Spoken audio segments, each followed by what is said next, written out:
Então, em 2010, em janeiro de 2010, eu tive meu primeiro surto psicótico. Em janeiro de 2010 eu tive meu primeiro surto psicótico. A minha mãe me levou para um centro espírita de Candomblé. E eu não fui medicada até 2012. Eu frequentei a faculdade de psicologia durante esse período que eu estava doente.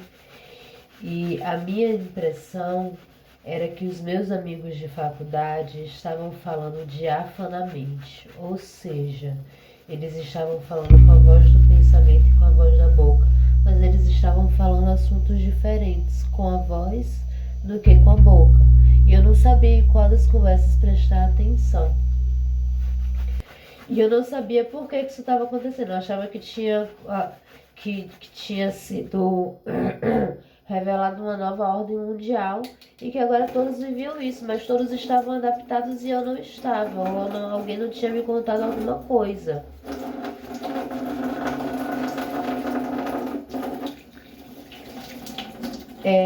Uma das coisas que as vozes me diziam é que eu não podia falar que as vozes estavam falando dentro da minha cabeça.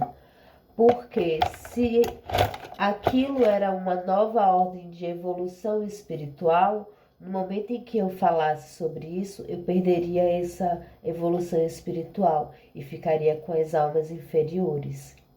E eu não queria isso, porque eu sou apaixonada por teologia desde criança. Quando eu era criança, eu li o livro de Pierre Verger e Caribé dos mitos de África e eu me apaixonei. E eu sou apaixonada por leitura mitológica, por leitura fantástica. Então, e por Deus, eu já tentei diversas vezes me afastar, porque acho que pode ser uma grande bobagem, ilusão científica, mas ilusão de fé, né? Mas não consigo. Sempre encontro na minha racionalização outro motivo para continuar acreditando. Então eu passei o ano de 2011, o ano de 2010, todo sofrendo sem falar sobre o que estava acontecendo comigo. E o que aconteceu? Os meus amigos estranharam esse comportamento. Eles estranharam esse comportamento e passaram a se afastar de mim. Diziam que eu estava muito estranha e quando eles perguntavam o que você tem, o que você tem, eu não conseguia falar. Eu ficava emudecida, não conseguia organizar uma fala. E, para além de tudo, nós estávamos pegando em psicologia uma matéria chamada Medidas em Psicologia. E toda vez que eu tentava fazer um cálculo, que medidas em psicologia é a probabilidade, não, é a estatística aplicada à psicologia.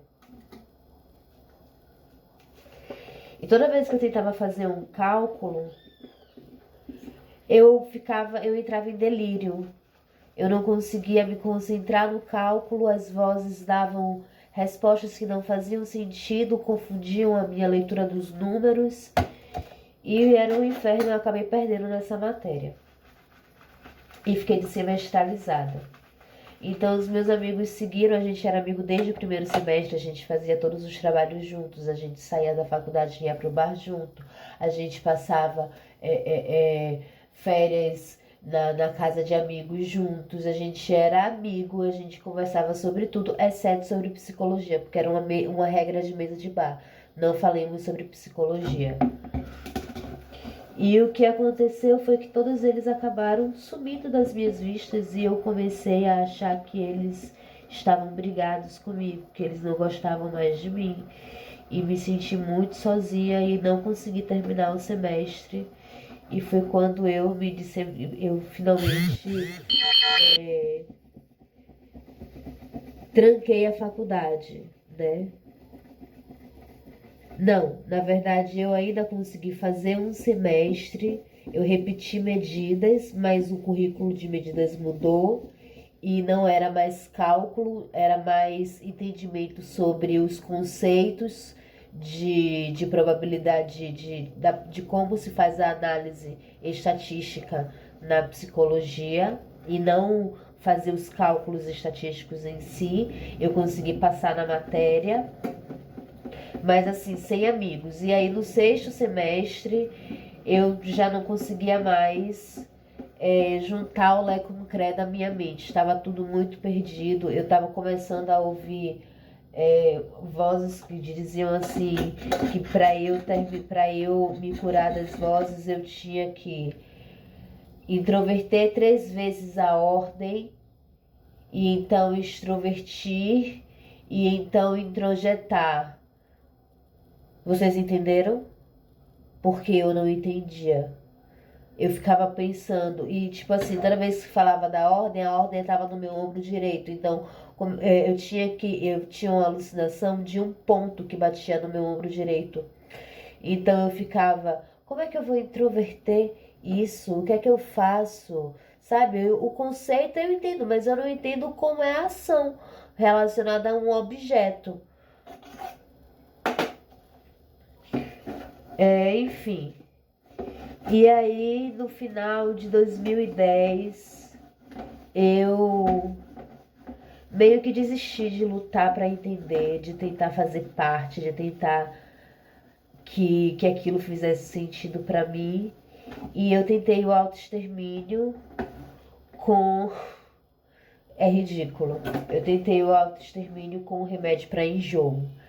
Acontece que, como eu sou alérgica a antialérgico, remédios que têm o mesmo efeito colateral que o antialérgico também me provocam alergia. Então eu não posso tomar antiemético. Eu fiquei sentindo toda a crise alérgica de dor enquanto alucinava no hospital. Fui desintoxicada com carvão. A minha mãe saiu do trabalho para me visitar no hospital, já era noite, isso tudo aconteceu de manhã, eu fui internada de manhã.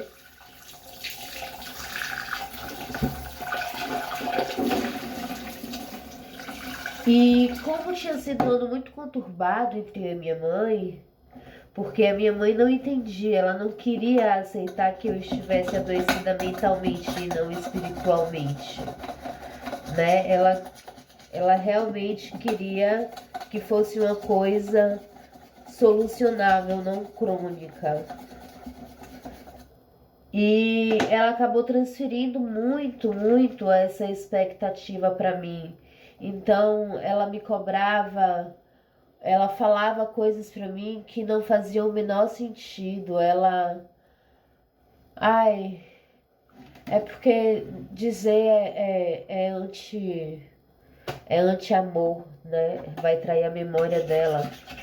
Mas ela dizia coisas tão sem sentido que eu ficava matutando e que só pioravam a psicose. Essa é a verdade. As coisas que ela dizia não faziam sentido, então só pioravam o estado da psicose. E aí no dia 14 de dezembro de 2010, eu cansei do estado de psicose, liguei para ela e disse, é hoje? Porque foi isso que a voz falou na minha cabeça. Ai meu Deus, é hoje. E aí eu liguei para ela e disse, é hoje? Então tá, é hoje que eu vou exterminar a mim mesma. E aí tomei os antieméticos, fui parar no hospital, ela foi me visitar apenas de noite e eu acabei transferindo para ela também. Eu disse a ela que a culpa de tudo que estava acontecendo comigo era dela. Eu fiquei internada até as 2 da manhã. E a notícia que eu recebi no dia seguinte, quando eu estava chegando em casa de uma compra de diário que eu resolvi fazer para mudar a minha vida no dia seguinte, foi que ela tinha falecido no acidente de carro indo para o trabalho. E aí eu não consegui me despedir dela e essa foi a última vez que a gente se falou. E eu tenho isso em minha mente hoje como um grande arrependimento, mesmo estando em estado de surto na hora.